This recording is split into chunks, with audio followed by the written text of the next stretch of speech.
You know, one of the most important things to realize is that this is the second oldest Catholic church in what is now the continental United States, St. Anne's. Many people still come to this church from all over the Metro Detroit area. We're driving down Bagley, which this is what's remaining of a commercial strip that existed all the way from what at that time was downtown Times Square. It went all the way down Bagley, all the way to almost Grand Boulevard. This is what's left of that economic strip that was the heyday in the 50s, early 60s, all the way to almost Grand Boulevard. Two expressways kind of broke it up, John C. Lodge, and later on in the mid-60s, the Jeffries. You see that tunnel right there? Right there. That's a train tunnel to Canada.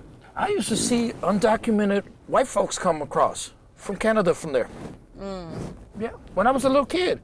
This is the oldest neighborhood in the city of Detroit. It's real interesting. Corktown is a neighborhood that real estate prices are jumping off the hook. A lot of professionals and even more than professionals, well-to-do individuals live here. There's fancy restaurants like Mudgee's and all of that. But when I was growing up, it was definitely a very poor neighborhood.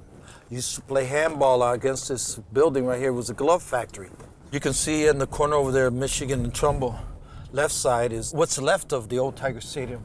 One of the things that's really interesting that a lot of people don't know is that Southwest, as we know it, got its start from Corktown. Now we're getting close to Grand Boulevard, and for many people, this is kind of the start of the broader definition of Southwest Detroit. On the left-hand side is where the Cadillac plant held reign and was king for a long time. There were three plants that during the heyday of the automobile industry anchored Southwest Detroit. It was Fleetwood, Fisher, and Cadillac. We're driving through what's increasingly becoming a Yemeni community. Folks from Yemen, part of the Arab American world, have settled in this neighborhood and also southeast Dearborn. The store we just passed is an Arab and Mexican store. You're not going to see that in a lot of places. No. Arab Mexican store.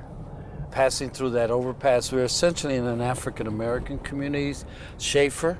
A lot of folks would have called this the original Southwest Detroit back in the day. The old name for the neighborhood used to be Visger Road. This was the home to a very well-established, stabled, working class and middle class African American community.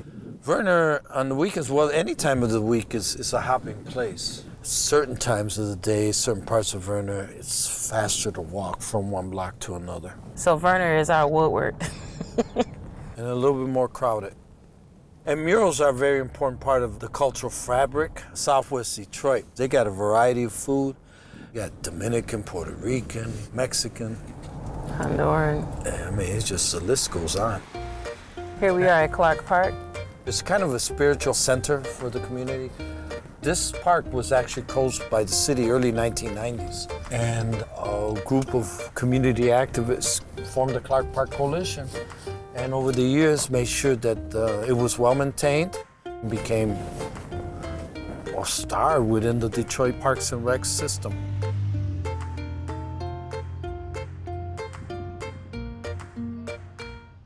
Funding made possible in part by the Detroit Land Bank Authority. The Detroit Land Bank, working to build better neighborhoods throughout the city. buildingdetroit.org.